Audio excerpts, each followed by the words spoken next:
Welcome students. RBSC board exam 2024 Hindi subject का ये paper बहुत ही आपके लिए महत्वपूर्ण है। इस पेपर में से पूरा पेपर आपके लिए परीक्षा में छपने वाला है। बोर्ड एग्जाम 2024 जो आपके होने वाला है 13 मार्च को, उसके अंदर हूब टू हूब ये पेपर आने वाला है हिंदी का। तो आप जरूर देख लीजिए और 80 में से 80 नंबर आप प्राप्त कर सकते हैं। यहाँ पर आपको सर्वप्रथम अपने रोल नंबर है वो पेपर के ऊपर लिखना है, उसके बाद में पेपर सॉल्व करना शुरू करना है।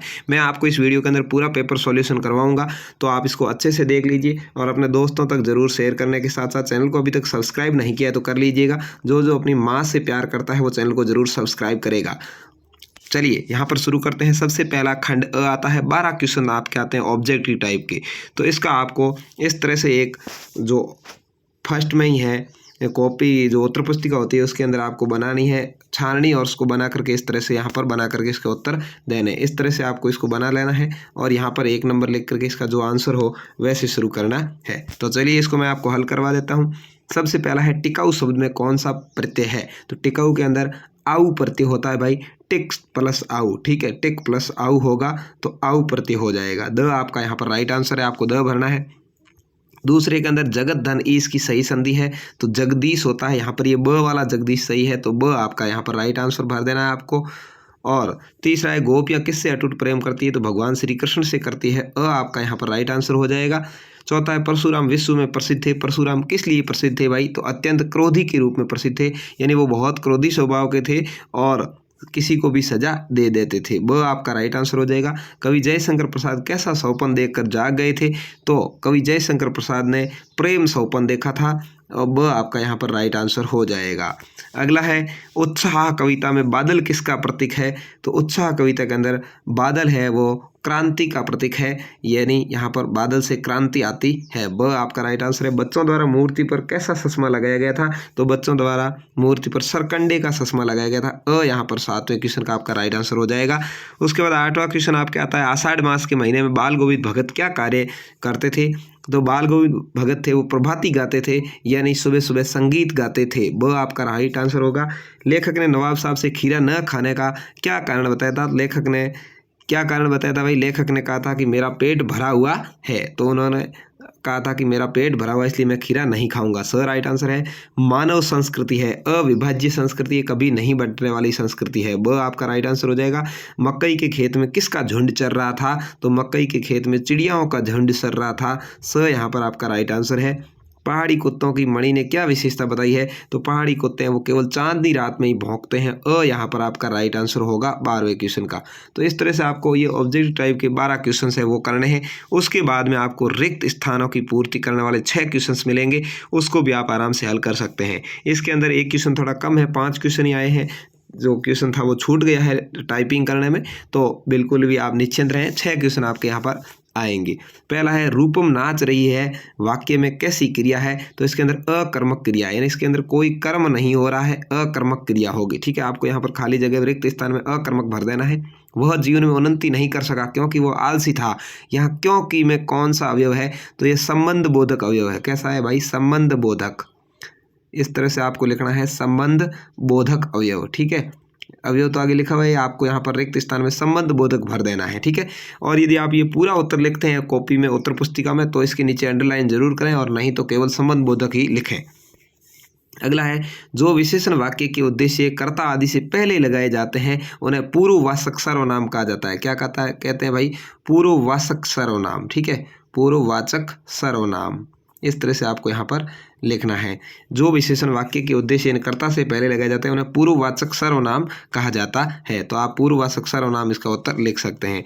कौन आ रहा है रेखांकित अंश में कौन सा सर्वनाम है तो कौन, यानी पक्का पता नहीं कौन आ रहा है तो ये अनिश्चयवाचक सर्वनाम होगा। क्या होगा अनिश्चयवाचक सर्वनाम। ठीक है, अनिश्चयवाचक सर्वनाम हो जाएगा। तो सर्वनाम तो आगे लिखा हुआ है, आपको अनिश्चयवाचक इसके अंदर भर देना है।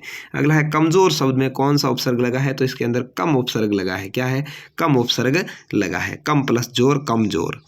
अगला है निम्नलिखित अपठित गद्यांश को अच्छे से पढ़ना और उत्तर देने हैं। 6 नंबर के क्वेश्चन यहाँ आएंगे। देखिए, संसार में अमरता ऐसे ही लोगों को मिलती है जो अपने पीछे कुछ आदर्श छोड़ जाते हैं। बहुधा देखा गया कि ऐसे व्यक्ति संपन्न परिवार में बहुत ही कम पैदा होते हैं। अधिकांश ऐसे लोगों का जन्म मध्यम वर्ग के घरों या गरीब परिवारों में होता है। इस तरह उसका पालन पोषण साधारण परिवार में होता है और वे सादा जीवन बिताने का आदी हो जाते हैं। मनुष्य में विनय, उदारता, सहिष्णुता और साहस आदि चारित्रिक गुणों का विकास अत्यावश्यक है। इन गुणों का प्रभाव उसके जीवन पर पड़ता है। ये गुण व्यक्ति को जीवन के अहंकारहीन और सरल बनाते हैं। सादगी का विचारों से घनिष्ठ संबंध है। सादा जीवन व्यतीत करना चाहिए और अपने विचारों को उच्च बनाए रखना चाहिए। इसको आपको अच्छे से पढ़ना है। पढ़ने के बाद में सवाल पूछे गए उसका उत्तर देना है। देखिए, सवाल क्या पूछा गया है। सबसे पहला सवाल है, प्रस्तुत गद्यांश का उचित शीर्षक आपको लिखाना है। यानी इसका उचित शीर्षक क्या हो सकता है। तो इसका उचित शीर्षक होगा आदर्श व्यक्तित्व। क्या होगा? आदर्श व्यक्तित्व। ठीक है, आपको लिखना है आदर्श व्यक्तित्व। इस तरह से ये इसका उचित शीर्षक आपके हो जाएगा। दूसरा है, संसार में अमर कौन हो पाते हैं। तो जो अपने पीछे कुछ आदर्श छोड़ जाते हैं। देखिए, संसार में अमरता ऐसे ही लोगों को मिलती है जो अपने पीछे आदर्श को छोड़ जाते हैं। ये आपको दूसरे क्वेश्चन का उत्तर लिखना है। यहाँ से यहाँ तक की लाइन लिख देनी है। तीसरा, अमरता पाने वालों को कैसा जीवन बिताने की आदत होती है। तो उनको कैसा है भाई? देखिए, बहुधा ऐसे लोग संपन्न परिवार में कम पैदा होते हैं। ऐसे जन्म मध्यम वर्ग के गरीब परिवार में होते हैं। इनका पालन पोषण साधारण परिवार में सादा जीवन बिताने का आदी होते हैं। तो यहाँ पर ये उत्तर है कि अमरता पाने वालों को कैसा जीवन बिताने की आदत होती है। तो उनको सादा जीवन बिताने की आदत होती है। ये आपको यहाँ से लिखना है कि उनको सादा जीवन बिताने की आदत होती है। इस तरह से ये तीसरे क्वेश्चन का आपका उत्तर हो जाएगा। चौथा है, मनुष्य पर किन गुणों का प्रभाव जीवन भर पड़ता है। तो देखिए, मनुष्य में विनय, उदारता, सहिष्णुता और साहस आदि चारित्रिक गुणों का विकास का असर पड़ता है। तो यहाँ पर ये चौथे क्वेश्चन का आंसर आपको लिखना है। पांचवा है, सादा जीवन बिताने की आदत मनुष्य में कैसे पैदा होती है। तो देखिए, सादगी का विचार से घनिष्ठ संबंध है। यानी उसका पालन पोषण साधारण परिवार में होता है। पहली बात तो ये, मध्यम वर्ग घरों में पालन पोषण साधारण परिवार में होता है और सादगी के कारण उनके आदत है वो सादा जीवन की पड़ जाती है। अधिक शब्द का विपरीत अर्थ है। तो अधिक का अर्थ यहाँ पर आपके लिखा हुआ होगा कम। क्या लिखा हुआ होगा? कम लिखा हुआ होगा। यहाँ पर आप कहीं से भी ढूंढ करके लिख सकते हैं। अधिक का विपरीत होता है कम, जो इसमें आया हुआ है। अगले क्वेश्चन की ओर बढ़ते हैं।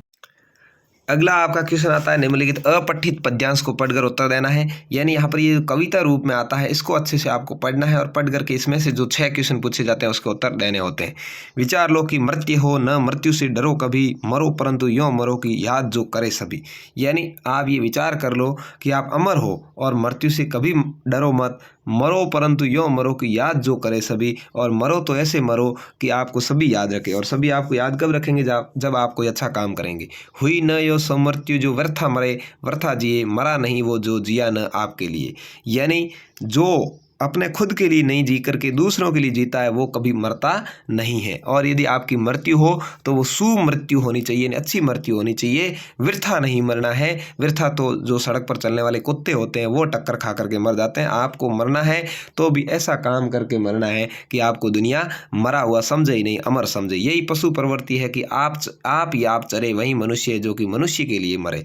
और यदि आप खुद के लिए ही पेट भरते हैं, खुद की संपत्ति इकट्ठी करते हैं, दुनिया का कुछ भी भला नहीं करते, तो आप पशु के समान है। पशु की ये प्रवृत्ति होती है, वो खुद के लिए ही चरता है, दूसरे का विचार भी नहीं करता। मनुष्य तो वही है जो दूसरे के लिए मरे, यानी दूसरे के लिए काम करे, दूसरे की भलाई करे। उसी उदार की कथा सरस्वती बखानती, उसी उदार से धरा कृतार्थ भाव मानती। यानी ऐसा ही काम की पहचान है वो सरस्वती माँ करती है। कहती है कि विद्या है उसको बांटते चलना चाहिए। और ऐसा ही काम ये धरा यानी धरती है वो भी करती है। उसी उदार का सदा जीवन सजीव कीर्ति गूंजती, तथा उसी उदार को समस्त सृष्टि पूजती। और ऐसे उदार व्यक्तित्व को ही हमेशा संसार में पूजा जाता है।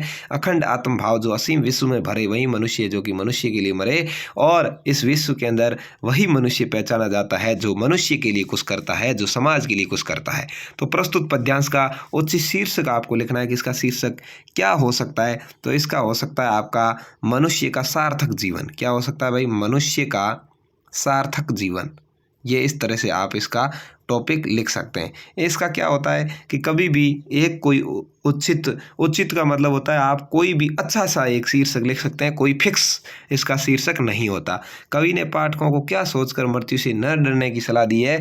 तो कवि कहता है कि एक दिन सबको मरना ही है, क्योंकि अमर तो कोई भी नहीं है। विचार लो कि मृत्यु हो न मृत्यु से डरो तुम, क्योंकि आप मान लो कि आप खुद एक दिन तो मरना ही वाले हैं और आप अपने आप को अमर मान लो। आप मृत्यु से कभी भी नहीं डरना है। तीसरा क्वेश्चन यहाँ पर पूछा है, सुमृत्यु का तात्पर्य क्या है। तो सुमृत्यु का मतलब होता होता है ऐसी मृत्यु जिसमें मृत्यु भले ही हो जाए लेकिन लोगों को वो याद रहे, लोगों के लिए आप अमर हो जाओ, ऐसी मृत्यु मरना है। अगला क्वेश्चन पूछा है, कवि ने पशु प्रवृत्ति किसको बताया है? तो कवि ने पशु प्रवृत्ति उसको बताया जो आपके लिए ही काम करे, जो अपने लिए करे, जो खुद के लिए करे, केवल अपना ध्यान रखे, उसको पशु के समान माना है, पशु की प्रवृत्ति माना है। इस काव्य से पंक्तियों के अंत में बखानती, मानती, कूजती, पूजती शब्दों के आने से छंद की क्या विशेषता प्रकट होती है वो आपको लिखनी है। छंद के बारे में मनुष्य है वहीं जो मनुष्य के लिए मरे पंक्ति में कवि ने क्या प्रेरणा दी है? इस पंक्ति में कवि ने यही प्रेरणा दी है कि मनुष्य को हमेशा अपने समाज के लिए, अपने जो सहायता प्राप्त करने लायक मनुष्य है उसके लिए जीना चाहिए। तो इस तरह से आपको ये करना है। उसके बाद में खंड ब के ये क्वेश्चंस आपके परीक्षा में आते हैं, मोस्ट क्वेश्चन है, सभी आप जरूर पढ़ लीजिए। संस्कृति पाठ का लेखक कल्याण की भावना कोई संस्कृति सभ्यता का महत्वपूर्ण तत्व मानता है, स्पष्ट करना। ये आपकी किताब में से ये 2-2 नंबर के क्वेश्चन आते हैं, आप इनको पढ़ करके याद कर लें, इनके उत्तर याद कर लें। विस्मिला खया की गालों पर रहस्यमयी मुस्कुराहट के साथ चमक कब दिखाई देती थी? क्या आप सूरदास के समान उद्योग को भाग्यशाली मानते हैं या नहीं? इसके आधार पर लिखना है। मिला कहाँ वो सुख जिसका मैं सौपन देख कर जा गया, इस कथन से कवि ने क्या आशय वो लिखना है। भोलानाथ की मैया उसको थोड़ा और खिलाने का हट क्यों करती है, उसके बाबूजी से क्या कहती थी वो लिखना है। पर्वतीय स्थल कटाव का संक्षिप्त परिचय देते हुए बताएं कि भारत का स्विट्जरलैंड क्यों कहा जाता है। तिलिस्म गढ़ना मुँह और एक अर्थ। तो यहाँ पर देखिए तिलिस्म गढ़ना का अर्थ होता है क्या है भाई? सपने देखना, नई नई योजनाएं बनाना। इसका अर्थ होता है नई नई योजनाएं बनाना, ठीक है, नई नई योजनाएं बनाना।